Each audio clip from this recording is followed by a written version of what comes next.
ఓం శాంతి 9/4/2025 మధురమైన పిల్లలు, ప్రతి ఒక్కరి నాడిని చూసి మొదట వారికి అల్ఫ్ భగవంతుడిపై నిశ్చయం కలిగించండి. ఆ తర్వాత ముందుకు వెళ్ళండి. భగవంతుడిపై నిశ్చయం లేకుండా జ్ఞానం ఇవ్వడం అంటే సమయాన్ని వ్యర్థం చేయడమే. ప్రశ్న: ఏ ఒక్క ముఖ్యమైన పురుషార్థం స్కాలర్షిప్ తీసుకునేందుకు అధికారులుగా తయారు చేస్తుంది? జవాబు: అంతర్ముఖత. మీరు చాలా అంతర్ముఖులుగా ఉండాలి. తండ్రి అయితే కళ్యాణకారి, కళ్యాణం కొరకే సలహా ఇస్తారు. అంతర్ముఖి యోగి పిల్లలు ఎవరైతే ఉంటారో వారెప్పుడూ దేహాభిమానంలోకి వచ్చి అలగడం లేదా గొడవ పడడం చేయరు. వారి నడవడిక చాలా రాయల్గా హుందాగా ఉంటుంది. వారు చాలా తక్కువగా మాట్లాడతారు. యజ్ఞ సేవలో అభిరుచి కలిగి ఉంటారు. వారు జ్ఞానం ఎక్కువగా మాట్లాడుతూ ఉండరు. స్మృతిలో ఉంటూ సేవ చేస్తారు. ఓం శాంతి. చాలా వరకు గమనించడం జరిగింది. అలాగే ప్రదర్శనీ సేవ యొక్క సమాచారం కూడా వస్తూ ఉంటుంది. అదేంటంటే, ముఖ్యమైన విషయమైన తండ్రి పరిచయంపై పూర్తి నిశ్చయం కూర్చోబెట్టకపోతే ఇక మిగిలింది ఏదైతే అర్థం చేయిస్తూ ఉంటారో అది ఎవరి బుద్ధిలోనైనా కూర్చోవడం కష్టం. బాగుంది అని అంటారు, కానీ తండ్రి పరిచయం లేదు. మొదటైతే తండ్రి పరిచయం ఉండాలి. తండ్రి మహావాక్యాలు ఏమిటంటే, నన్ను స్మృతి చేయండి, నేనే పతిత పావనుడను. నన్ను స్మృతి చేసినట్లయితే మీరు పతితుల నుండి పావనులుగా అవుతారు. ఇది ముఖ్యమైన విషయం. భగవంతుడు ఒక్కరే, వారే పతిత పావనుడు. వారు జ్ఞానసాగరుడు, సుఖసాగరుడు. వారే ఉన్నతోన్నతమైన వారు. ఈ నిశ్చయం ఏర్పడినట్లయితే ఇక భక్తి మార్గం యొక్క శాస్త్రాలు, వేదాలు మరియు గీత, భాగవతం మొదలైనవి ఏవైతే ఉన్నాయో అవన్నీ ఖండితమైపోతాయి. భగవంతుడే స్వయంగా చెప్తున్నారు, వీటిని నేను వినిపించలేదు. నేనిచ్చిన జ్ఞానం శాస్త్రాల్లో లేదు. అది భక్తి మార్గపు జ్ఞానం. నేనైతే జ్ఞానాన్నిచ్చి సద్గతిని కలిగించి వెళ్ళిపోతాను. ఇక తర్వాత ఈ జ్ఞానం కనుమరుగైపోతుంది. జ్ఞానం యొక్క ప్రారంధం పూర్తయిన తర్వాత మళ్లీ భక్తి మార్గం ప్రారంభమవుతుంది. ఎప్పుడైతే తండ్రిపై నిశ్చయం కూర్చుంటుందో అప్పుడు భగవాన్ వాచ ఇవి భక్తి మార్గపు శాస్త్రాలు అని అర్థం చేసుకుంటారు. జ్ఞానం మరియు భక్తి సగం సమయం నడుస్తాయి. భగవంతుడు ఎప్పుడైతే వస్తారో అప్పుడు వారి పరిచయాన్ని ఇస్తారు. ఇది 5000 సంవత్సరాల కల్పమని నేను చెప్తున్నాను. నేను బ్రహ్మాముఖం ద్వారా అర్థం చేయిస్తున్నాను. కనుక భగవంతుడు ఎవరు అన్న మొదటి ముఖ్యమైన విషయాన్ని బుద్ధిలో కూర్చోబెట్టాలి. ఈ విషయం ఎప్పటి వరకైతే బుద్ధిలో కూర్చోదో అప్పటి వరకు ఇంకే విషయం అర్థం చేయించినా కానీ ప్రభావం పడదు. మొత్తం శ్రమంతా ఈ విషయంలోనే ఉంది. తండ్రి సమాధి నుండి మేల్కొల్పేందుకు వస్తారు. శాస్త్రాలు మొదలైనవి చదవడంతో మేల్కోరు. పరమ ఆత్మ జ్యోతి స్వరూపుడు కావున వారి పిల్లలు కూడా జ్యోతి స్వరూపులే. కానీ పిల్లలైన మీ ఆత్మ పతితంగా అయిపోయింది. దాని కారణంగానే జ్యోతి ఆరిపోయింది. తమో ప్రధానంగా అయిపోయారు. మొట్టమొదట తండ్రి పరిచయం ఇవ్వకపోతే ఇక మిగతా ఏదైతే శ్రమ చేస్తారో వారి చేత ఒపీనియన్, అభిప్రాయాలు మొదలైనవి ఏవైతే రాయిస్తారో అవి దేనికి ఉపయోగపడవు. అందుకే సేవ జరగదు. నిశ్చయం ఉన్నట్లయితే తప్పకుండా బ్రహ్మ ద్వారా జ్ఞానాన్ని ఇస్తున్నారు అని అర్థం చేసుకుంటారు. మనుషులు బ్రహ్మను చూసి ఎంతగా తికమకపడతారు? ఎందుకంటే వారికి తండ్రి పరిచయం లేదు. భక్తి మార్గం ఇప్పుడు గతించిపోయింది అని మీ అందరికీ తెలుసు. కలియుగంలో ఉన్నది భక్తి మార్గము మరియు ఇప్పుడు సంగమంలో ఉన్నది జ్ఞాన మార్గము. మనం సంఘం యొక్క వాసులము. రాజయోగాన్ని నేర్చుకుంటున్నాము. కొత్త ప్రపంచం కొరకు దైవీ గుణాలను ధారణ చేస్తున్నాము. ఎవరైతే సంగమ యుగంలో లేరో వారు రోజు రోజుకు తమో ప్రధానంగా అవుతూనే ఉంటారు. అటువైపు తమో ప్రధానత పెరిగిపోతూ ఉంటుంది, ఇటువైపు మీ సంగమ యుగం పూర్తవుతూ ఉంది. ఇవి అర్థం చేసుకోవాల్సిన విషయాలు కదా. అర్థం చేయించేవారు కూడా నంబర్ వారుగా ఉన్నారు. బాబా ప్రతిరోజు పురుషార్థం చేయిస్తూ ఉంటారు. నిశ్చయ బుద్ధి విజయంతి. పిల్లల్లో ఎక్కువగా మాట్లాడే అలవాటు చాలా ఉంది. తండ్రిని స్మృతి చేయరు. స్మృతి చేయడం చాలా కష్టం. తండ్రిని స్మృతి చేయడం వదిలేసి తమ విషయాలనే అలా వినిపిస్తూ ఉంటారు. తండ్రిపై నిశ్చయం ఏర్పడకుండా అసలు ఇతర చిత్రాల వైపుకు వెళ్ళకూడదు. నిశ్చయం లేకపోతే అసలేం అర్థం చేసుకోరు. ఆ మొదటి వారిపై నిశ్చయం లేకపోతే ఇక రెండవ మూడవ విషయాల వరకు వెళ్లడం అంటే అది సమయాన్ని వృధా చేయడమే. వారికి ఎవరి నాడి గురించి తెలియదు. ప్రారంభోత్సవం చేసేవారికి కూడా మొదట తండ్రి పరిచయాన్ని ఇవ్వాలి. వీరు ఉన్నతోన్నతమైన తండ్రి, జ్ఞానసాగరుడు. తండ్రి ఈ జ్ఞానాన్ని ఇప్పుడే ఇస్తారు. సత్యుగంలో ఈ జ్ఞానం యొక్క అవసరం ఉండదు. ఆ తర్వాత భక్తి ప్రారంభమవుతుంది. తండ్రి అంటారు, ఎప్పుడైతే నన్ను నిందించడం పూర్తయ్యే సమయం వస్తుందో అప్పుడు నేను వస్తాను. అర్ధకల్పం వారు నిందించవలసిందే. ఎవరినైతే పూజిస్తారో వారి కర్తవ్యం గురించి తెలియదు. పిల్లలైన మీరు కూర్చుని అర్థం చేయిస్తారు, కానీ స్వయానికే బాబాతో యోగం లేకపోతే ఇక ఇతరులకేం అర్థం చేయించగలరు? శివ్ బాబా అని అంటారు, కానీ యోగంలో అసలు ఉండకపోతే ఇక వికర్మలు కూడా వినాశనం అవ్వవు, ధారణ జరగదు. ముఖ్యమైన విషయం ఒక్క తండ్రిని స్మృతి చేయడం. ఏ పిల్లలైతే జ్ఞాని ఆత్మగా అవ్వడంతో పాటు యోగి ఆత్మగా అవ్వరో వారిలో దేహాభిమానపు అంశం తప్పకుండా ఉంటుంది. యోగం లేకుండా అర్థం చేయించడం వలన ఏ ఉపయోగమూ లేదు. ఇక దేహాభిమానంలోకి వచ్చి ఎవరినో ఒకరిని విసిగిస్తూ ఉంటారు. పిల్లలు భాషణ బాగా చేసినట్లయితే మేము జ్ఞాని ఆత్మలము అని భావిస్తారు. తండ్రి అంటారు, మీరు జ్ఞాని ఆత్మలుగానైతే ఉన్నారు, కానీ యోగం తక్కువగా ఉంది. యోగం చేసే విషయంలో పురుషార్థం చాలా తక్కువగా ఉంది. చాట్ పెట్టండి అని తండ్రి ఎంతగా అర్థం చేయిస్తారు. ముఖ్యమైన విషయం యోగానికి సంబంధించింది. పిల్లల్లో జ్ఞానాన్ని అర్థం చేయించాలి అనే అభిరుచి అయితే ఉంది, కానీ యోగం లేదు. కావున యోగం లేకుండా వికర్మలు వినాశనం అవ్వవు. మరిక ఏ పదవిని పొందుతారు? యోగంలోనైతే చాలా మంది పిల్లలు ఫెయిల్ అవుతారు. మేం 100% ఉన్నామని వారు భావిస్తారు, కానీ బాబా అంటారు మీరు 2% ఉన్నారు. బాబా స్వయంగా చెప్తూ ఉంటారు, నేను భోజనం చేసే సమయంలో స్మృతిలో ఉంటాను, మళ్ళీ మర్చిపోతాను. స్నానం చేసేటప్పుడు కూడా బాబాని స్మృతి చేస్తాను. నేను వారి సంతానాన్నే అయినా కానీ స్మృతిని మర్చిపోతాను. బాబా నంబర్ 1లోకి వెళ్లేవారు కావున తప్పకుండా వారి జ్ఞానం మరియు యోగం సరిగ్గా ఉంటాయి అని భావిస్తారు. అయినా కూడా బాబా అంటారు, యోగంలో చాలా శ్రమ ఉంది. కావాలంటే ప్రయత్నించి చూడండి, ఆ తర్వాత అనుభవం వినిపించండి. టైలర్ బట్టలు కుడుతున్నప్పుడు చూసుకోవాలి, నేను బాబా స్మృతిలో ఉంటున్నానా? వీరు చాలా మధురమైన ప్రియుడు. వారిని ఎంతగా స్మృతి చేస్తామో అంతగా మన వికర్మలు వినాశనమవుతాయి. మనం సతోప్రధానంగా అవుతాము. మనం ఎంత సమయం స్మృతిలో ఉంటున్నాము అని స్వయాన్ని చూసుకోవాలి. బాబాకు రిజల్ట్ చెప్పాలి. స్మృతిలో ఉండడం ద్వారానే కళ్యాణం జరుగుతుంది. ఇకపోతే ఎక్కువగా అర్థం చేయించడం వలన కళ్యాణం జరగదు. ఏమీ అర్థం చేసుకోరు. అల్ఫ్ను భగవంతుణ్ణి అర్థం చేసుకోకపోతే పని ఎలా అవుతుంది?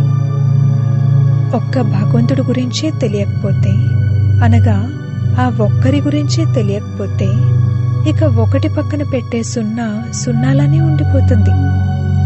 అల్ఫ్ అనగా 1తో పాటు 0 పెట్టడం వలన లాభం ఉంటుంది.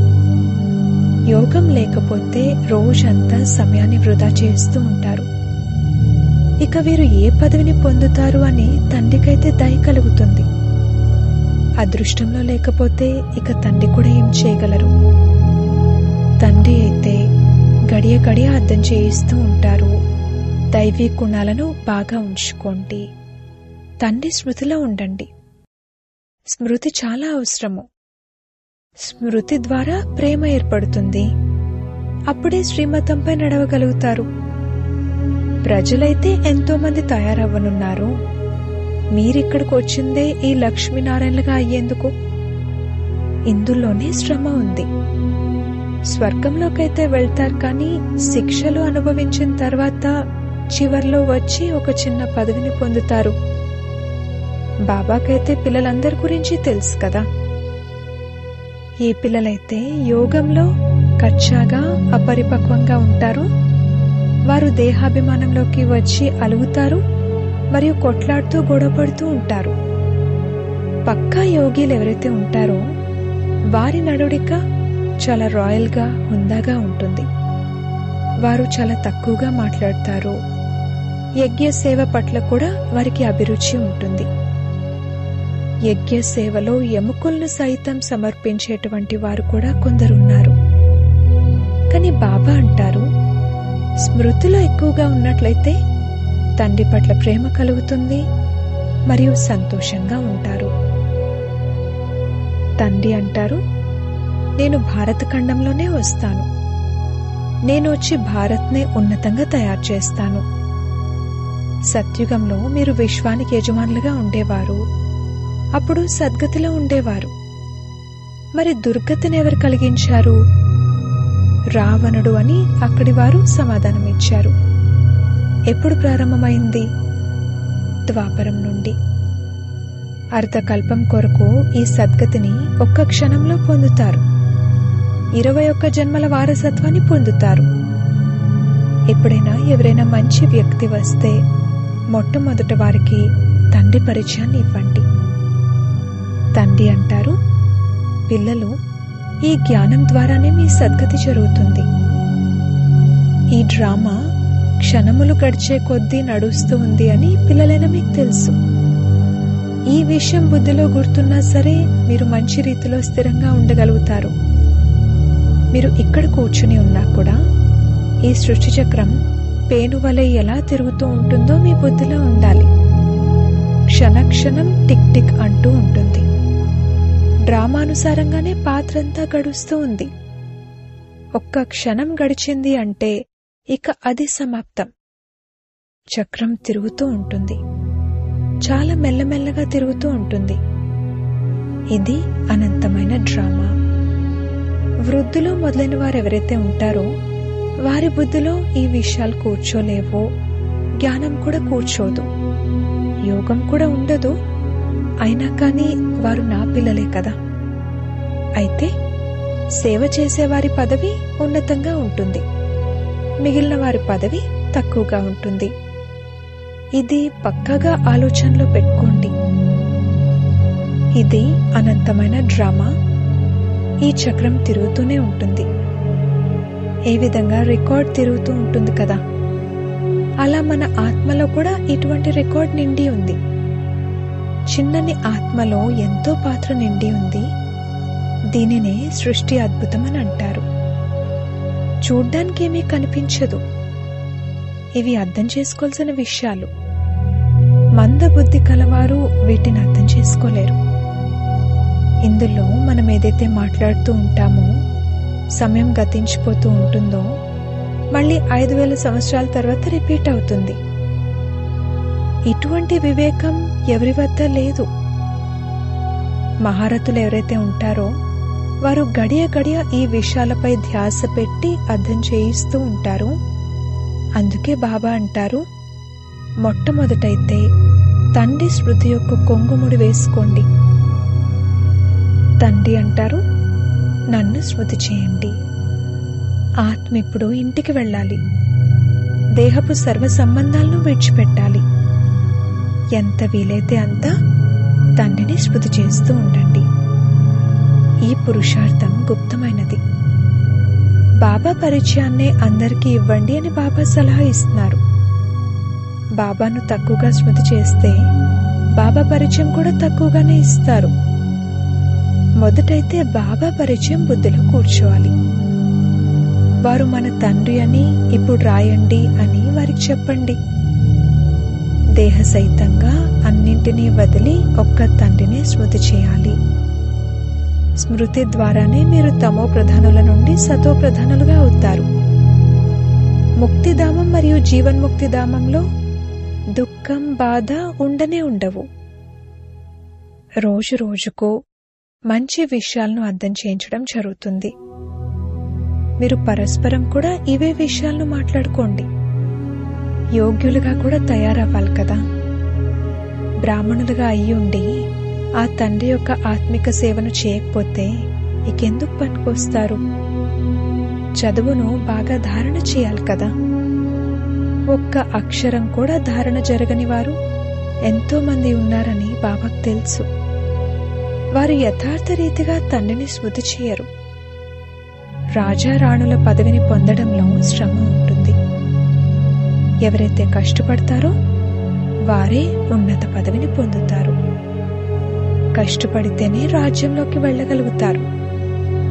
నంబర్ 1గా ఉన్న వారికే స్కాలర్షిప్ లభిస్తుంది. ఈ లక్ష్మీనారాయణలు స్కాలర్షిప్ను తీసుకున్నారు. ఆ తర్వాత ఉన్నవారు నంబర్ 1గా ఉన్నారు. ఇది చాలా పెద్ద పరీక్ష కదా. స్కాలర్షిప్ పొందేవారి మాలే తయారై ఉంది. అష్టరత్నాలు ఉన్నారు కదా. మొదట 8 మంది, ఆ తర్వాత 100 మంది, ఆ తర్వాత 16,000 మంది. మరి మాలలో కూర్చోబడేందుకు ఎంత పురుషార్థం చేయాలి? అంతర్ముఖులుగా ఉండే పురుషార్థం చేసినట్లయితే స్కాలర్షిప్ను పొందేందుకు అధికారులుగా అవుతారు. మీరు చాలా అంతర్ముఖులుగా ఉండాలి. తండ్రి కళ్యాణకారి కావున కళ్యాణం కొరకే సలహా ఇస్తారు. మొత్తం ప్రపంచం యొక్క కళ్యాణం జరగనున్నది. కానీ నంబర్ 1గా ఉంటారు. మీరిక్కడ తండ్రి వద్దకు చదువుకునేందుకు వచ్చారు. మీలో కూడా ఏ విద్యార్థులైతే చదువుపై ధ్యాస ఉంచుతారో వారు మంచి విద్యార్థులు. కొందరు ఏమాత్రమూ ధ్యాస పెట్టరు. భాగ్యంలో ఏదుంటే అదే లభిస్తుంది అని కూడా చాలా మంది భావిస్తూ ఉంటారు. చదువు విషయంలో వారికి లక్ష్యమే లేదు. కావున పిల్లలు స్మృతి చాటు పెట్టుకోవాలి. మనం ఇప్పుడు తిరిగి ఇంటికి వెళ్ళాలి. జ్ఞానాన్నైతే ఇక్కడే వదిలి వెళ్తాము. జ్ఞానం యొక్క పాత్ర పూర్తవుతుంది. ఆత్మ ఎంత చిన్ననిది, అందులో ఎంత పాత్ర ఉంది. ఇది అద్భుతం కదా. ఇదంతా ఒక అవినాశి డ్రామా. ఈ విధంగా మీరు అంతర్ముఖులై స్వయంతో మాట్లాడుకుంటూ ఉన్నట్లయితే ఆత్మ ఎప్పుడూ వినాశనం అవ్వదు అనేటువంటి విషయాలను తండ్రి వచ్చి వినిపిస్తారు అని మీకెంతో సంతోషం కలుగుతుంది.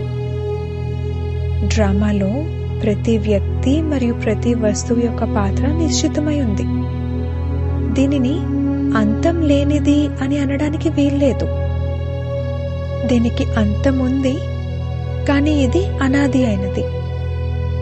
ఇందులో ఎన్నున్నాయో చూడండి. దీనిని సృష్టి అద్భుతం అని అంటారు. ఈశ్వరుని అద్భుతం అని కూడా అనలేము. ఈశ్వరుడు అంటారు, నాకు కూడా ఇందులో పాత్ర ఉంది. అచ్చా, మధురాతి మధురమైన సిక్కిలది పిల్లలకు మాతా పిత బాప్దాదాల ప్రియ స్మృతులు మరియు గుడ్ మార్నింగ్.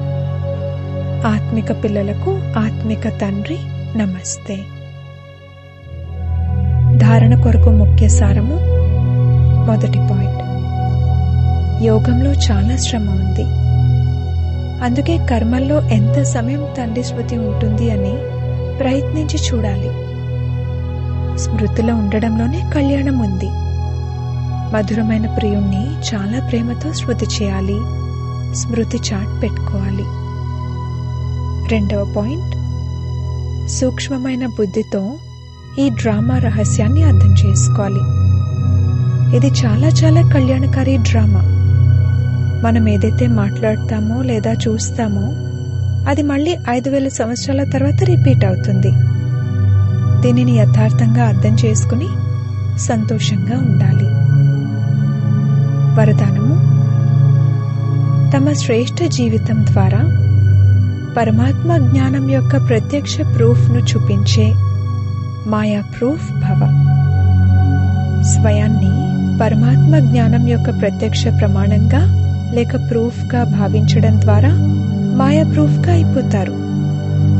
మీ శ్రేష్ఠ పవిత్ర జీవితమే ప్రత్యక్ష ప్రూఫ్. అసంభవం నుండి సంభవమైన అన్నింటికంటే పెద్ద విషయం ఏమిటంటే ప్రవృత్తిలో ఉంటూ పరవృత్తిలో ఉండడం. దేహం మరియు దైహిక ప్రపంచపు సంబంధాల నుండి అతీతంగా ఉండడం. పాత శరీరం యొక్క నేత్రాలతో పాత ప్రపంచం యొక్క వస్తువులను చూస్తూ కూడా చూడకుండా ఉండడం అనగా సంపూర్ణ పవిత్ర జీవితంలో నడుచుకోవడం. ఇదే పరమాత్మను ప్రత్యక్షం చేసేందుకు లేక మాయా ప్రూఫ్గా అయ్యేందుకు సహజ సాధనము.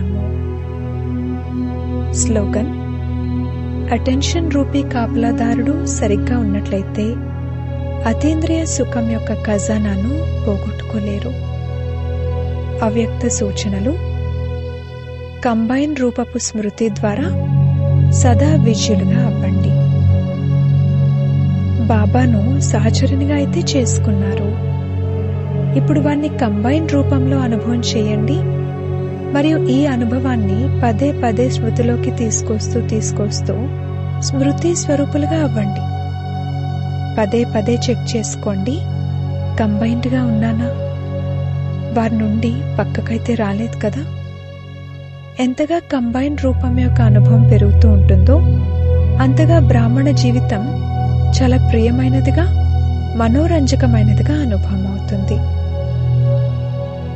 ఓం శాంతి.